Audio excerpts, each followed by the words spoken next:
ओम श्री गणेशाय नमः। नागलोक में आपका स्वागत है। नागों की देवी मनसा देवी को हमारा प्रणाम है। नमस्कार दोस्तों, नित्रा नारायणी विष्णुप्रदा के 8th एपिसोड में आपका स्वागत है। पिछले एपिसोड में हमने ये जाना कि नित्रा नारायणी द्वारा पढ़े गए विवाह मंत्र के कारण उनका विवाह किसी दूसरे पुरुष से हो गया है। अब इससे होने वाली उत्पन्न स्थितियों को देखते हुए नारद मुनि नागलोक पहुँचे, जहाँ उन्होंने नित्रा नारायणी के पिता कंदर्पबाहु से वार्तालाप किया और विचार विमर्श किया। इसके समाधान के अनुसार वहाँ पर तीनों देवियाँ प्रकट हुई, जय माँ काली, जय माँ सरस्वती, जय माँ लक्ष्मी, जिन्होंने ये वचन दिया कि हम सभी देवी देवता नित्रा नारायणी के जन्म के साथ उनकी हर तरह से मदद करेंगे। अब इसी प्रकार एक घटनाक्रम हुआ जिसमें हनुमान जी ने नित्रा नारायणी की मदद की थी। आज उसी घटनाक्रम को जानेंगे कि वो घटना क्या थी जिसमें हनुमान जी ने मदद की। चलिए कथा के शुभारंभ करते हैं, कथा में आगे बढ़ते हैं।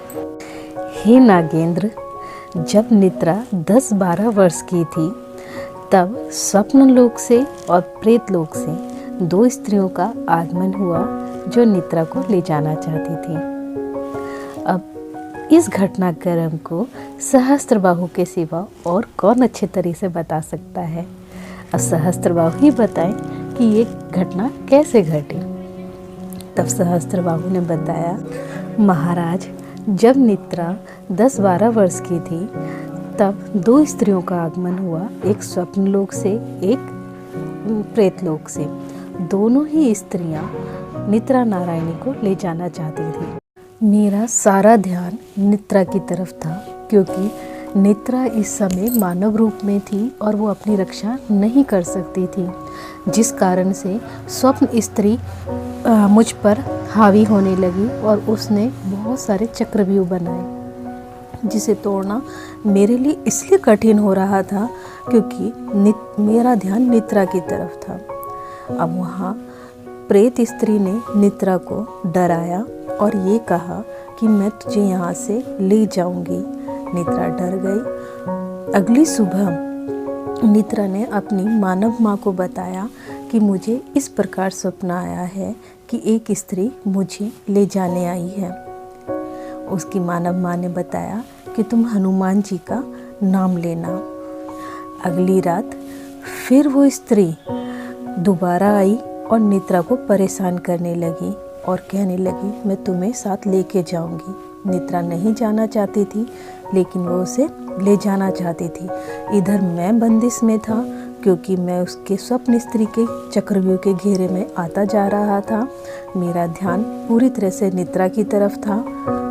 तब नित्रा ने हनुमान जी का नाम लिया और हनुमान जी आ गए। इस बीच वो प्रेत स्त्री नित्रा को बाहर ले जा चुकी थी। अब हनुमान जी ने नित्रा का साथ दिया और उसे घर में ला करके छोड़ा और कहा, जब भी तुम्हें ज़रूरत हो मुझे आवाज़ लगा देना। तब मैं निश्चिंत हो गया क्योंकि अब हनुमान जी आ चुके थे। अब मैंने स्वप्न स्त्री का चक्रव्यूह तोड़ना प्रारंभ किया। उधर नित्रा नारायणी ने हनुमान जी का नाम लेकर सो गए। तीसरी रात नित्रा नारायणी को फिर वो स्त्री दिखी और वो इस बार पूर्णतः ले जाने के लिए आई थी और उसने नित्रा को अपने घर से बाहर निकाल दिया। नित्रा बाहर आने के बाद उसने एक छड़ी उठाई और हनुमान जी का नाम लेकर अपने घर से लाइन खींचते हुए, नित्रा का घर 4 मकान से जुड़ा हुआ था, जिसे एक लाइन से अपने घर से खींचते हुए उसने प्रेत स्त्री को दूसरे घर में जाते देखा, दूसरे घर को घेरते हुए तीसरे घर में जाते हुए देखा। जब नित्रा ने चौथे घर पे लाइन खींची तो वो स्त्री बाहर निकल गई और नित्रा ने लाइन मिला दी। अब वो स्त्री नित्रा नारायणी से युद्ध करने के इरादे से आई। नित्रा नारायणी जो अब हनुमान जी की कृपा से अपनी कुछ शक्तियों को पहचान चुकी थी, उसने उस प्रेत स्त्री का बाल पकड़ा और उसे पटकी दी, जिससे घबराकर वो प्रेत स्त्री भाग गई।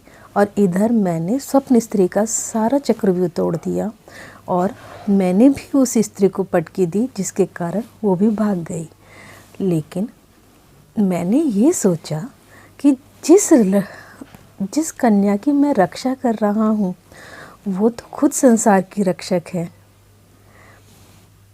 इसके बाद मैंने एक और दृश्य देखा कि ये प्रेत स्त्री भागकर शिव जी के पास गई और शिव जी से बोली कि मैं नित्रा नारायणी को नहीं ला पाई, और शिव जी मुस्कुरा दिए।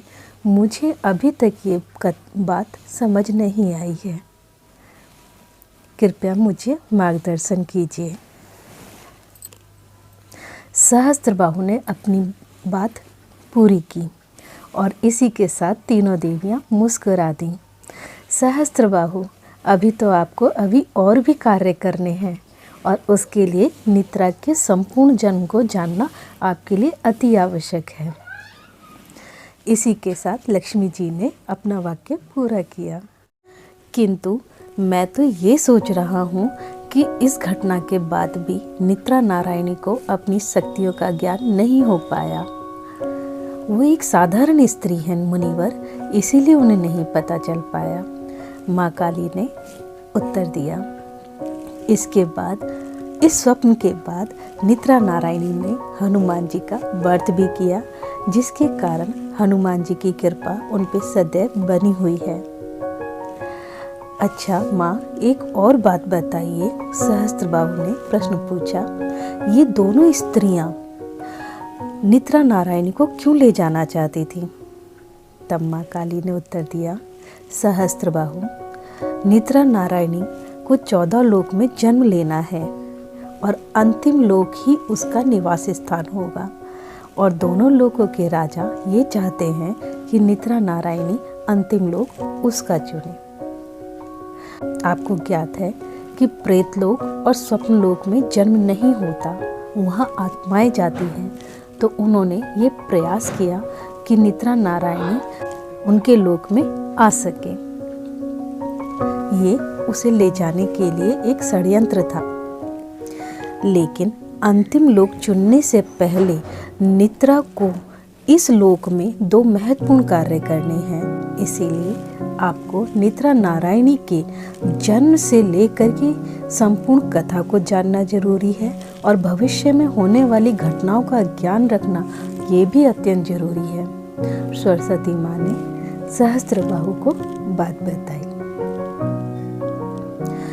हम आपको नित्रा नारायणी के जन्म से पूर्व की घटना और उसके जन्म से उद्धार की घटना और उसके जन्म के कारण बताने जा रहे हैं। ध्यान से सुनिए सहस्त्रबाहु।